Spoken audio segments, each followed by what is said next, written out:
Radio Kantipur, radio राष्ट्रको।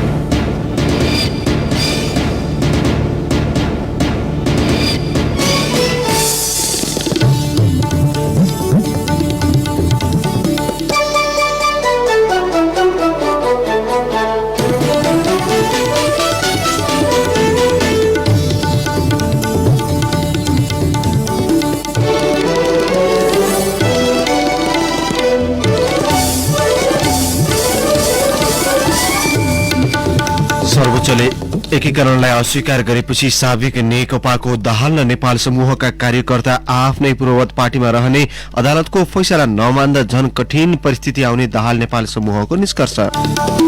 एमाले र माओवादी केन्द्र वित्तीय सँगै प्रदेशहरूमा पनि नयाँ खालको समीकरण कर्णाली र सुदूरपश्चिम प्रदेशमा सत्ता समीकरण फेरिने संकेत। भावी सत्ता गठबन्धनमा प्रमुख प्रतिपक्षी कांग्रेस र जसपा निर्णायक शक्ति सत्ता गठबन्धन वा निर्वाचन मध्ये कुन बाटोमा जाने भन्ने विपक्षी दलको राजनीतिक दिशाले तय हुने। बेलायती राजपरिवारको वरिष्ठ सदस्यको जिम्मेवारीबाट अलग्गिएका ह्यारी र मेगनले खोले दरबार त्याग्नुको रहस्य, रंगभेदी प्रतिक्रियाका कारण मानसिक स्वास्थ्यमा गम्भीर असर परेको मेगनको भनाई। र प्रिमियर लिग फुटबलमा एभर्टन विरुद्ध चेल्सीको सहज जित, वेस्ट ह्यामले लिड्सलाई हरायो। नमस्कार, कान्तिपुर डायरीका साथमा साथी रमेश र म अनिल। समाचार अब विस्तारमा। सर्वोच्च अदालतले एकीकरणलाई अस्वीकार गर्दै पूर्ववत पार्टीहरू बिउताइदिएपछि साबिक नेकपाको पुष्पकमल दाहाल माधवकुमार नेपाल समूहका नेता कार्यकर्ता आफ्नै पूर्ववत पार्टीमा रहने भएका छन्। हिजो बसेको दाहाल नेपाल समूहको स्थायी कमिटिको अनौपचारिक बैठकमा अहिले अदालतको फैसला नमान्दा झन कठिन परिस्थिति आउने भन्दै एमाले र माओवादी नेताहरूले आफ्नै पार्टीमा रहने निर्णय गरेका हुन्। कानूनी रूपमा एमाले र माओवादी केन्द्रमा रहे पनि पार्टी एकताका लागि दुवैले पहल गर्ने निष्कर्ष उनीहरूको छ। 2075 जेठ 3 मा भएको एकतालाई सर्वोच्चले अस्वीकार गरेपछि बाध्य भएर दुईटा पार्टीमा क्रियाशील हुनुपर्ने अवस्था आएको यो समूहको निचोड छ। बैठकपछि नेता नारायण काजी श्रेष्ठले रिट निवेदकको माग दाबी भन्दा बाहिर गएर गरिएको फैसलाप्रति असहमति रहँदै पनि कार्यान्वयनको प्रक्रियामा जानु परेको बताउनुभयो। बैठकपछि नेता श्रेष्ठले भन्नुभयो, सर्वोच्च अदालतले नेकपाका सन्दर्भमा गरेको फैसलाबारे गम्भीर छलफल गर्यौं। यसलाई रिट निवेदकको माग दाबी भन्दा बाहिर गएर गरिएको राजनीतिक फैसलाका रूपमा लिएका छौं। माग दाबी भन्दा बाहिर गएर एकीकृत पार्टीलाई विभाजन गर्ने फैसलाप्रति हामीले गम्भीर असहमति राखेका छौं। असहमति हुँदाहुँदै पनि आफ्नै ढंगले कार्यान्वयनको प्रक्रियामा जाने स्पष्ट छ। कानूनी ढंगले पनि उपचार खोज्ने प्रक्रिया अगाडि बढाउँछौं। स्थायी कमिटिको अनौपचारिक बैठकमा जानु अघि नेपाल समूहका नेताहरूले कानूनविदसँग परामर्श गरेका थिए। सो परामर्शमा पूर्ववत पार्टीमा सक्रिय नरहँदा झन जटिल अवस्था आउन सक्ने राय कानूनविदहरूले दिएका थिए। उता ओली पक्षले समेत दाहाल नेपाल समूह पुनरावलोकनमा जाने बित्तिकै नेपाल पक्षीय नेताहरूलाई अनुशासन उल्लङ्घनको कारवाही गर्ने तयारी गरिरहेका थिए। यही भेउ पाएपछि नेताहरूले आफ्नै पार्टीमा बस्ने र ओली प्रवृत्ति विरुद्ध संघर्ष गर्ने निर्णय गरेका हुन्। नेकपाको दाहाल नेपाल समूहले आफ्नो पूर्व पार्टीमा क्रियाशील हुने निर्णय गरे पनि ओली समूहमा मिल्न गएका माओवादी केन्द्रका नेताहरूले चाहिँ के गर्ने निर्णय लिएका छैनन्। माओवादी केन्द्रका रामबहादुर थापा, टोपबहादुर रायमाझी, लेखराज भट्ट, प्रभु शाह, मणि थापा, गौरीशंकर चौधरी र दावा लामा अहिले पनि ओली मन्त्री परिषदका सदस्य छन्। उनीहरू पूर्व पार्टी छाडेर ओली नेतृत्वकै एमालेमा बस्छन् कि दाहाल नेतृत्वको पार्टीमै रहन्छन् सबैले खुलेर बताएका छैनन्। केही मन्त्रीले भने पार्टी पूर्ववत भए पनि आफूहरू ओलीको साथमा बस्ने बताइसकेका छन्। खानेपानी मन्त्री मणि थापाले भन्नुभयो, हामीले ओलीजीलाई विचार र एजेन्डाका हिसाबले सहयोग गरेका हौं, अब पनि उहाँलाई सहयोग गरिरहन्छौं। उहाँले भन्नुभयो, एमाले वा अन्य कुनै नाम भनेको प्राविधिक कुरा मात्रै हो, मुख्य कुरा विचार र एजेन्डा हो। उहाँले आफूहरूले ओलीको साथ नछोड्ने समेत बताउनुभयो। थापा जस्तै अन्य मन्त्रीहरूले यो विषयमा खुलेर बोलेका छैनन्, तर आइतबार अदालतको फैसलापछि बालुवाटारमा भएको समीक्षा बैठकमा माओवादी केन्द्रका नेताहरूलाई के गर्ने भनेर प्रधानमन्त्रीले सोध्नु भएको थियो। त्यसक्रममा उनीहरूले आफ्नो संसद लगायत पद, पार्टीका पद गए पनि ओलीसँगै बस्ने धारणा राखेको ओली निकट एक नेताले बताए। सर्वोच्च अदालतको आइतबारको फैसलापछि सत्तारूढ नेकपा साबिक एमाले र माओवादी केन्द्रमा अलग भएपछि केन्द्रीय तहका नेताहरू अन्यलमै छन्। जिल्ला स्तरमा भने नेता कार्यकर्ताले पार्टी छुटाएर कार्यालय स्थापना र बैठक सञ्चालन गर्न थालेका छन्। धेरैजसो जिल्लामा हिजो तत्कालीन एमाले र माओवादी केन्द्र एकीकृत भएपछि राखिएका नेकपाको साइन बोर्ड फेरेर एमालेको बोर्ड राखिएका छन्। केही जिल्लामा एकाध दिनमै एमाले कार्यालय सञ्चालन गर्ने तयारी स्थानीय नेता कार्यकर्ताले गरिरहेका छन्।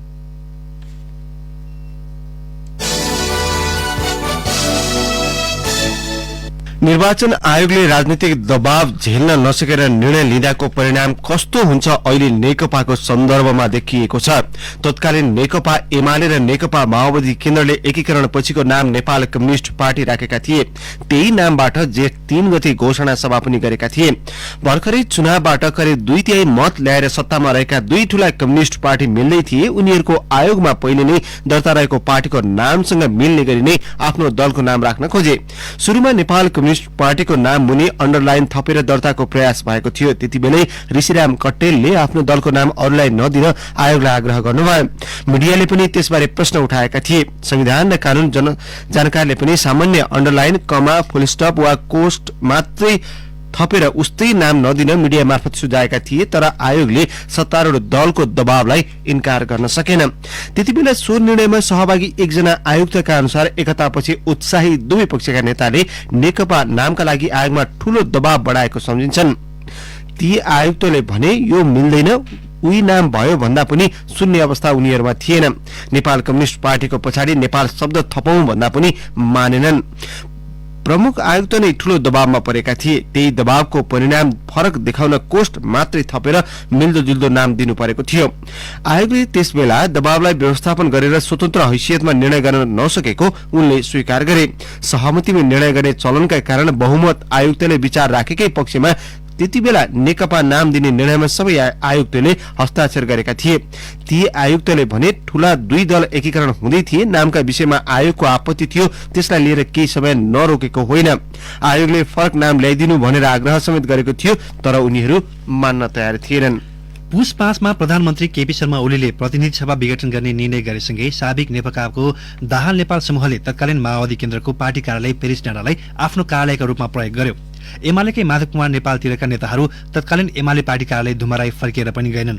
पुस 9 मा माधव कुमार नेपाल नेकपाको दाहाल नेपाल समूहको अध्यक्ष बनेसँगै पेरिस डाँडामा लगभग सबैजसो कमिटी बैठक बसे। कार्यालय बाहिर दुवैतिरका नेता कार्यकर्ताको भीड़ लाग्न थाल्यो। 2075 जेठ 3 मा एमाले र माओवादी केन्द्र एक भएपछि सुनसान बनेको पेरिस डाँडामा पुस 5 यता रौनक थियो। सोमबार भने सन्नाटा। दाहाल नेपाल समूहको स्थायी कमिटी सदस्यहरूको अनौपचारिक बैठकमा सहभागी हुन गएका पूर्व एमाले तर्फका स्थायी कमिटी सदस्यहरू आफ्नो भनाइ राख्दै फुत्त निस्किरहेका थिए।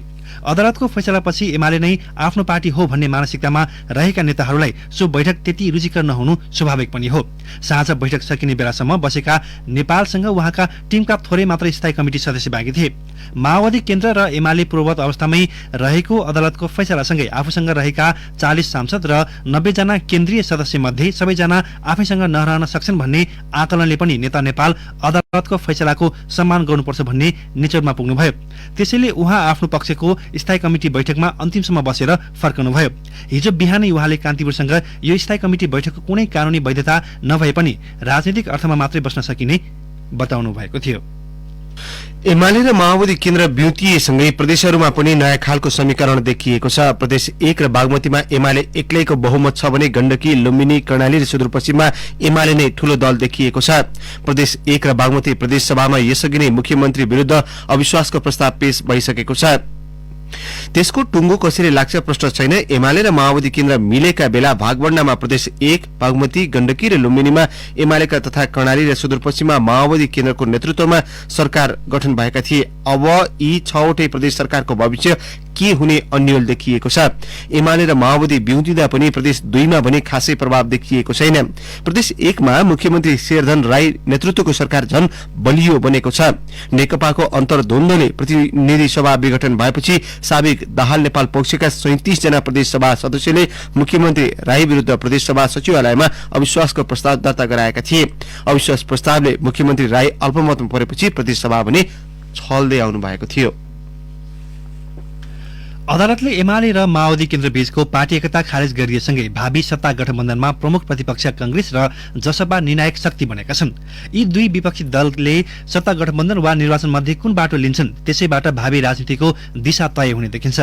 कांग्रेस नेताहरूले अदालतको पछिल्लो निर्णयपछि संसद सहज रूपमा अघि बढ्ने देखेका छैनन्।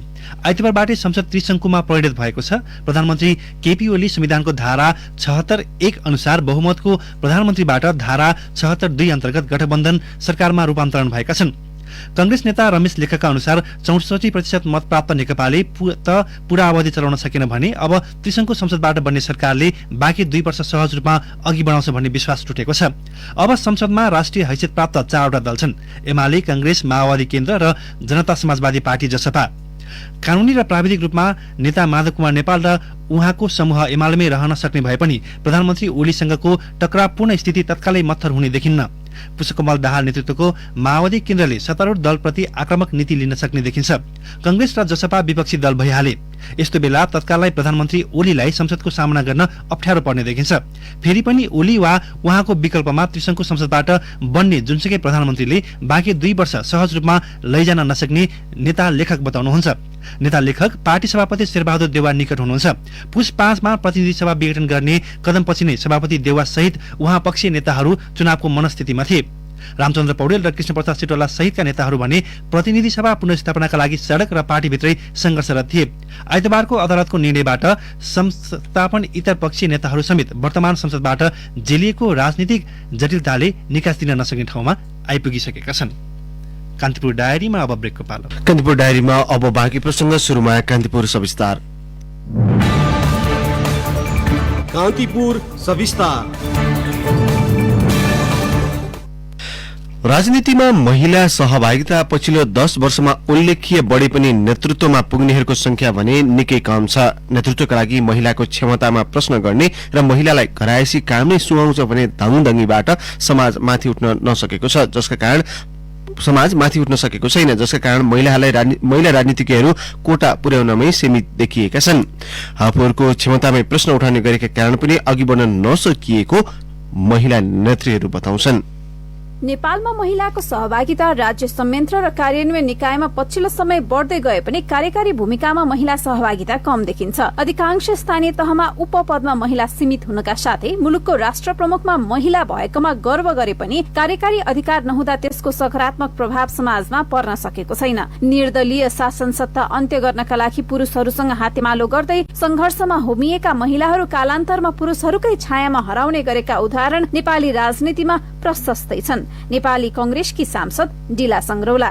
मैले त हुँदा मलाई प्रत्यक्षमै केही सिट लाग्दैन, तपाईँ टिकट क्षेत्रमा पनि दिन सक्नुहुन्न भने मेयरकै भने मलाई चाहिँ महानगरपालिका मेयरकै भने प्रत्यक्षमा टिकट दिनु भनेको थिएँ कि मैले विराटनगर। सधैँ पनि आजसम्म मैले प्रत्यक्षमै टिकट माग, तर कन्सेप्ट सोच के छ भने महिलाहरूलाई चाहिँ जनतासँग गएर प्रत्यक्ष उम्मेदवार बनेर महिला प्रतिस्पर्धा गर्दा जित्न सक्दैनन्। संविधानको कुरा चाहिँ यही 33% समानुपातिकबाट उपाध्यक्षबाट झुन्डाउने भन्ने सोचले गर्दा चाहिँ हामी जस्ता थुप्रै जसले चाहिँ राजनीतिमा जनता बीचमा गएर मेहनत पनि गर्छौं, बुझ्छौं भने उनको आवाज सुन्छौं, त टिकट पाउने बेला नपाउने पर्यो। प्रतिनिधि सभामा कुल 275 सांसदमा 33% अर्थात 90 जना महिला सांसद छन्, तर प्रत्यक्ष निर्वाचित महिला सांसदको संख्या 6 मात्रै छ। यस्तै प्रदेश सभामा प्रत्यक्षमा 17 र समानुपातिकमा 172 गरी 189 जना महिला प्रदेश सांसद छन्। राष्ट्रिय सभामा भने 21 जना महिलाको सहभागिता छ। समाज विस्तारै रूपान्तरण हुने क्रममा राजनीतिमा समेत महिलाको सहभागिता बढ्दै गए पनि महिलाहरूकै क्षमतामा प्रश्न उठाउने प्रवृत्तिमा तात्विक परिवर्तन हुन नसक्दा निर्णायक तहमा निकै कम पुगेका छन्। इमानदारिता र राजनीतिमा हुने गरेको फोहोरी खेलमा संलग्न हुन नसक्नु नै पछि पर्नुको कारण रहेको नेकपा नेत्री अष्टलक्ष्मी साक्यको अनुभव छ। महिलाहरूप्रति विश्वास गरेर चाहिँ अवसर दिएर जिम्मेवारी दिने कुराहरूमा त्यो काम परिपाटी नहुँदाखेरि पनि यो समस्या चाहिँ देखिएको हो। त्यसले गर्दाखेरि अब योगदानको आधारमा नभइसकेपछि जो वरपर हुन्छ उनीहरूले अलि अवसर पाउने हुन्छ, जो इमान्दार हुन्छ दुःख गरेर लागेको हुन्छ उहाँहरूले चाहिँ अवसर नपाउने स्थिति पनि बनाए। त्यसो भएपछि पनि अब योजनाबद्ध ढङ्गले नै योजना निर्माण गर्नुपर्छ।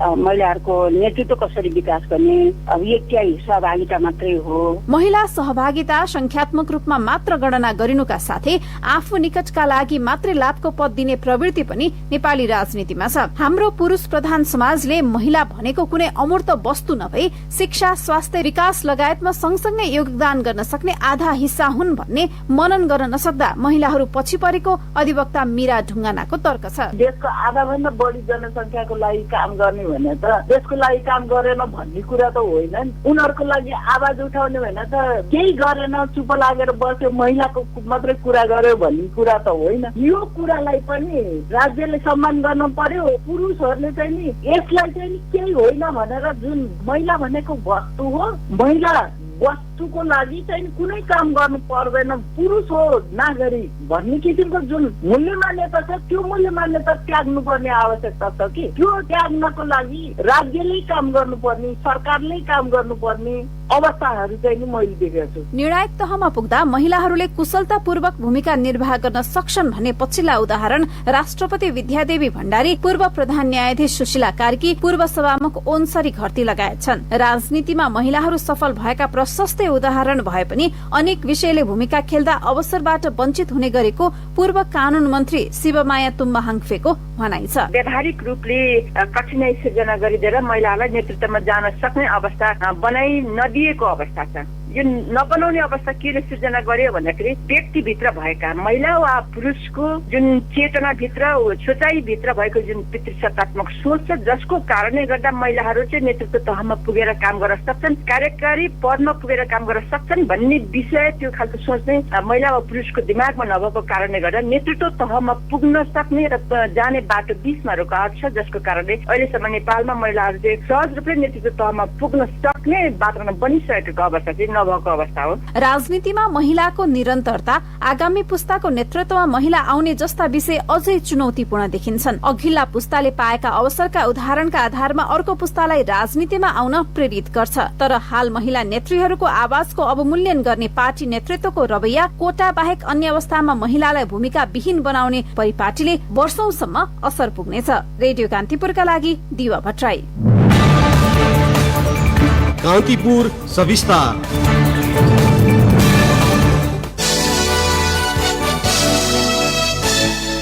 सरकारले 2 वर्षभित्र राख्ने भनी घोषणा गरेको नेपालको आफ्नै स्याटेलाइटको नियमन र सुरक्षा गर्ने नीति, व्यापार तथा सञ्चालन मोडालिटी तयार पार्न 4 अन्तर्राष्ट्रिय परामर्शदाता अन्तिम सूचीमा परेका छन्। नेपाल दूरसञ्चार प्राधिकरणले पुस 1 मा अन्तर्राष्ट्रिय बोलपत्र आह्वान गर्दै आशय पत्र मागेको थियो। प्राधिकरणले आह्वान गरेको आशय पत्रमा विभिन्न देशका 9 वटा कम्पनीले इच्छा देखाए पनि परामर्शदाता कम्पनीको योग्यता, अनुभव र क्षमताका आधारमा 5 वटा कम्पनीलाई अन्तिम सूचीमा राखिएको प्राधिकरणले जनाएको छ। फ्रान्सको युरो कन्सल्ट, दुबईको H3 टेल, अमेरिकाको स्पेस पार्टनरशिप, बेलायतको लन्डन इकोनोमिक्स लिमिटेड र भारतको KPMG insurance and consultancy service अन्तिम सूचीमा छानिएका हुन्। अन्तिम सूचीमा छानिएका कम्पनीसँग प्राधिकरणले 1 महिनाभित्र बुझाउने गरी आर्थिक र प्रस्ताव माग गर्ने र सोही आधारमा एक परामर्शदाता कम्पनी छनौट गरिने प्राधिकरणका प्रवक्ता मीन प्रसाद अर्यालले जानकारी दिनुभयो। कर्णाली नदीमा हात बाँधिएको अवस्थामा एकै घरका दिदीबहिनीको शव फेला परेको छ। दैलेखको 820 नगरपालिकाको राकम कर्णाली स्थित साइखोला नजिक कर्णाली नदीमा पानीमा डुबिरहेको अवस्थामा स्थानीयले 2 जनाको शव फेला पारेका हुन्। मृत फेला पर्ने 820 नगरपालिका 3 निमायलका स्थानीय मानसिंह बडुवालका 16 वर्षीय छोरी कल्पना बडुवाल र 12 वर्षीय सरिता बडुवाल रहेको प्रहरीले जनाएको छ। जिल्ला प्रहरी कार्यालयले प्रारम्भिक अनुसन्धानबाट घटनाबारे विस्तृत कुरा खुल्न नसकेको बताएको छ। बाबु मानसिंह बडुवाले भने सामान्य घरायसी विवाद भएकाले श्रीमतीले छोरी लिएर घरबाट निस्किएको बताएका छन्। कान्तिपुर डायरीमा पुनः ब्रेकको पालो। कान्तिपुर डायरीमा अब आर्थिक प्रसंग। कोभिड-19 को जोखिमबाट बच्न गत चैतदेखि सरकारले लकडाउन गरेपछि सर्वसाधारणमा नगद पैसा आफूसँग राख्ने प्रवृत्ति बढेको देखिएको छ।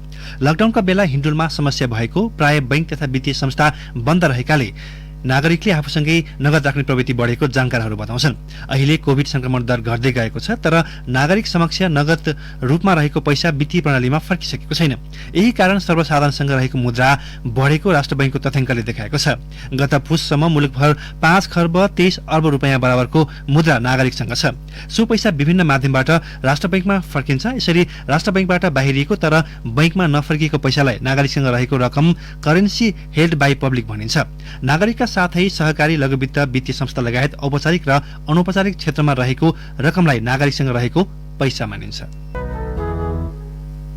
पुराना टायर, ट्युब र रबर समेत भारततर्फ चोरी निकासी हुन थालेपछि नेपालका फर्नेस आयल उत्पादन गर्ने उद्योग बन्द हुने अवस्थामा पुगेका छन्। थोत्रा टायर र ट्युब पेलेर नेपालका 4 उद्योगले ठूला उद्योगमा प्रयोग हुने फर्नेस आयल उत्पादन गर्दै आएका हुन्।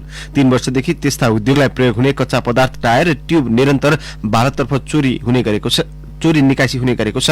उद्योगीले पटक पटक त्यस्तो चोरी निकासी र तस्करी रोक्न माग गर्दै आए पनि समस्या समाधान नभएको गुनासो गरेका छन्। अब खेल प्रसंग। राजपरिवारको वरिष्ठ सदस्यका रूपमा जिम्मेवारीबाट अलगिने घोषणा गरेर अमेरिका बस्दै आएको वर्ष दिनपछि बेलायती राजकुमार ह्यारी र उनकी श्रीमती मेघन मार्कल फेरि चर्चामा आएका छन्। अमेरिकी टेलिभिजन सीबीएसले आइतबार प्रसारण गरेको ओप्रा विन्फ्रीसँग ह्यारी मेघनको विशेष अन्तर्वार्ताले विश्व फेरि तरंगित भएको हो। अन्तर्वार्तामा उनीहरूले शाही परिवारसँगको सम्बन्ध तथा रंगभेदी प्रतिक्रियाका कारण आफ्नो मानसिक स्वास्थ्यमा परेको प्रभाव जस्ता विषयमा मुख खोलेका छन्।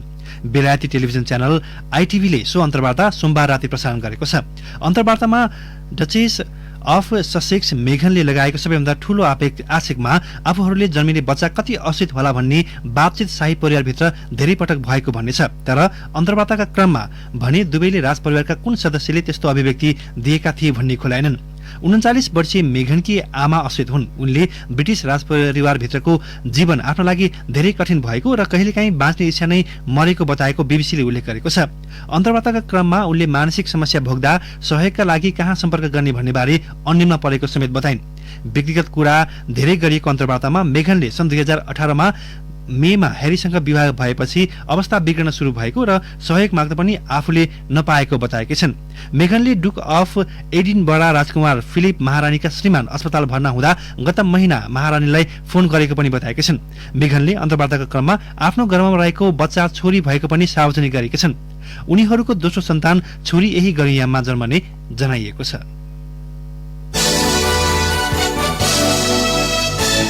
डायरीमा अब खेल प्रसंग। इंग्लिश प्रिमियर लीग फुटबलका पछिल्ला खेलमा चेल्सी र वेस्ट ह्याम युनाइटेड विजयी भएका छन्। गैराती एभर्टनलाई 2-0 हराउँदै चेल्सीले तेस्रो स्थानको लेस्टर सिटीसँगको दूरी 3 अंकमा झारेको हो। घरेलु मैदानमा चेल्सीलाई जिताउन जर्जिन्होले पेनाल्टी मार्फत 1 गोल गरेका थिए। अर्को गोल उसले उपहार स्वरूप प्राप्त गरे। 31औं मिनेटमा एभर्टनले आत्मघाती गोल गरेपछि खेलमा चेल्सीले अग्रता लिएको हो। 65औं मिनेटमा जर्जिन्होले अर्को गोल गरेपछि चेल्सी विजयी बने। 28 खेलबाट 50 अंक जोडेको चेल्सी तालिकाको चौथो स्थानमा कायम छ। गैराती नै वेस्ट ह्याम युनाइटेडले लिड्स युनाइटेडलाई 2-0 गोल अन्तरले पराजित गरेको छ। यो जितले वेस्ट ह्यामलाई तालिकाको 5औं स्थानमा पुर्याएको छ। 27 खेलबाट 48 अंक जोडेको वेस्ट ह्याम चौथो स्थानको चेल्सी भन्दा 2 अंकले पछि छ।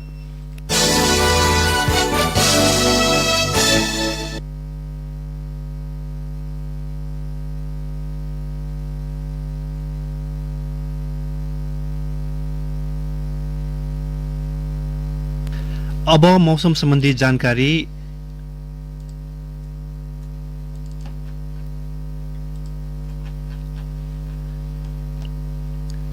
काठमाडौँ उपत्यका सहित मुलुकका अधिकांश भूभागको मौसम सफा रहने जल तथा मौसम पूर्वानुमान महाशाखाले जनाएको छ। गण्डकी, बागमती र प्रदेश 1 का पहाडी भूभागका थोरै स्थानहरूमा मेघ गर्जन तथा चट्याङ सहित हल्का वर्षाको सम्भावना रहेको महाशाखाले जनाएको छ। प्रदेश 1 को पहाडी भूभागमा भने आंशिक बदलीको सम्भावना रहेको महाशाखाको अनुमान छ। केही बेर अघि 11 डिग्री सेल्सियस मापन गरिएको काठमाडौँ उपत्यकाको अधिकतम तापक्रम आज 24 डिग्रीसम्म पुग्नेछ। सूर्योदय बिहान 6:20 भयो भने सूर्यास्त साँझ 6:09 हुनेछ।